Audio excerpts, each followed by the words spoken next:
Ce spectacle insolite sur une plage polonaise, c'est l'illustration de l'été pourri.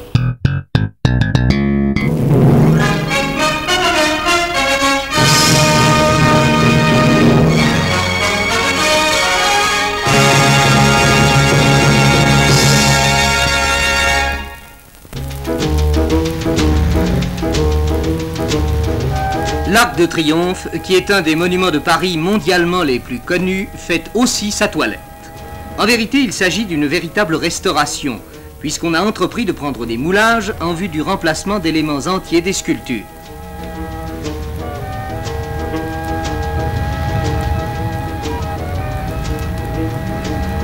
Un petit chantier a été installé au pied de l'arc, où des tailleurs de pierre préparent les blocs qui doivent remplacer les parties abîmées. Tels des insectes captifs d'une vaste toile d'araignée d'acier, les sculpteurs opèrent, en plein ciel, ces travaux méticuleux de chirurgie esthétique.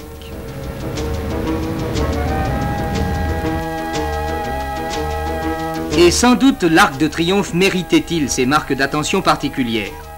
Destiné à être le mémorial des gloires militaires françaises, il reçut en 1920 le corps du plus modeste des combattants, le soldat inconnu. 3 ans plus tard, un ministre qui avait combattu simple sergent à Verdun, André Maginot, y allumait la flamme. Sous cet arc, la France a rendu un dernier hommage à quelques-uns de ses grands hommes, Foch en 1929, comme Victor Hugo en 1885. Une sculpture de Gechter évoque la bataille d'Austerlitz. À lui seul, l'Arc de Triomphe de l'Étoile a été un carrefour de l'histoire de France, où, depuis la tragédie de la Commune, en 1871, ont tour à tour été marquées ces heures graves et ces heures de joie.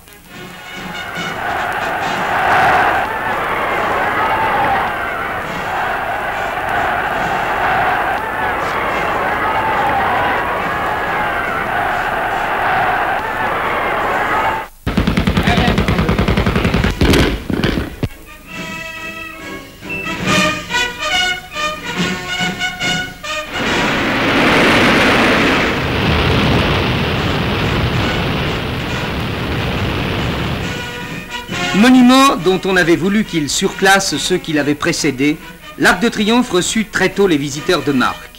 Et depuis 1945, il n'est guère de figure de proue du monde contemporain qui, après Winston Churchill, ne soit venu s'y incliner.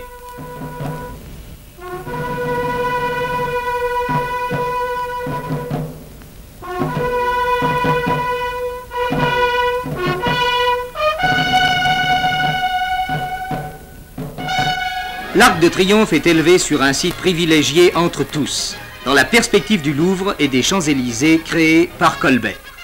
À la Révolution, la place de l'Étoile, où s'élevait la barrière d'octroi des fermiers généraux, était devenue un lieu de réjouissance. C'est tout naturellement qu'on décida de bâtir là l'Arc de Triomphe voulu et choisi par Napoléon Ier. Mais lorsqu'il entra dans Paris avec Marie-Louise, il dut se contenter d'un arc factice de toile peinte.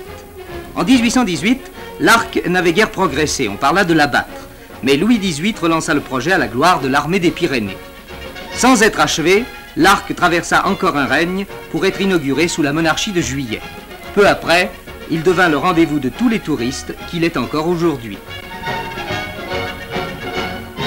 Avec le siècle nouveau, la place de l'Étoile fut gratifiée d'une bouche de métro du plus beau style 1900. Et un intrépide pilote d'aéroplane inscrivit dans les annales de l'arc un exploit jamais recommencé. Mais l'Arc de Triomphe aurait pu nous apparaître avec de bien curieuses proliférations, tant il a déchaîné d'imagination créatrice.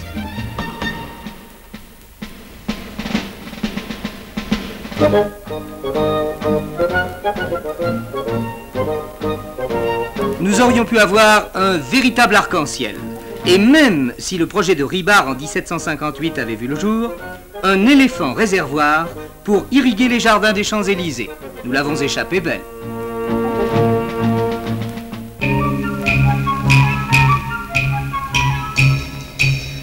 Mariner 4, la fusée cosmique américaine, a tenu en haleine tout le réseau d'écoute scientifique des États-Unis. Comme la vedette d'un film d'Hitchcock, elle a fait durer le plaisir. On a vécu des heures de suspense dans les laboratoires. Radars tendus comme des oreilles et caméras d'enregistrement grandes ouvertes comme des yeux inquisiteurs pour recevoir les clichés de la planète Mars, ce fameux astre rouge qui inquiète tant les hommes depuis sa découverte. Le verdict de Mariner 4 a rassuré le monde. Mars a la physionomie bonhomme de la Lune. L'effrayante invasion de la Terre par les Martiens n'est plus désormais qu'un conte pour enfants turbulents.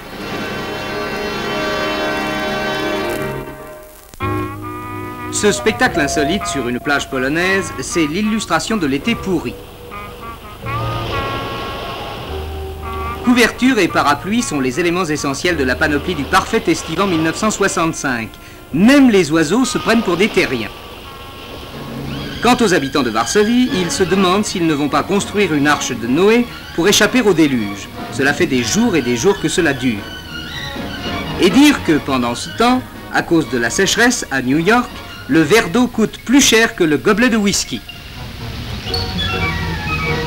Décidément, le monde marche bien de travers.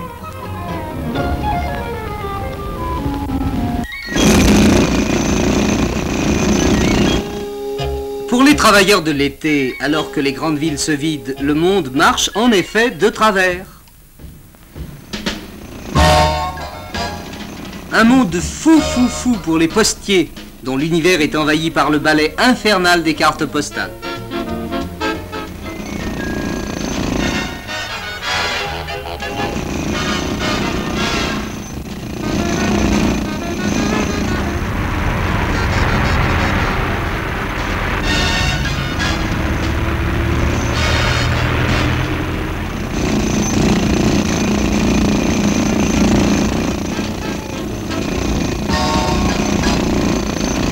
Pour d'autres aussi, c'est le monde à l'envers. Pour le chauffeur de l'agence touristique, la ronde des vacances, celle des autres, continue.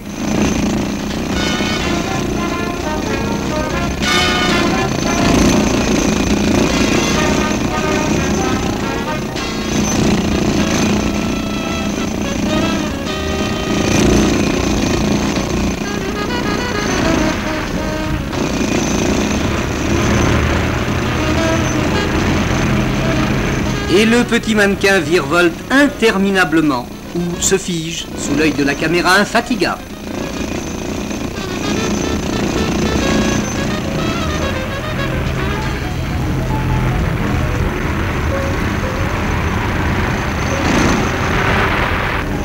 Et les trous s'agrandissent et prolifèrent.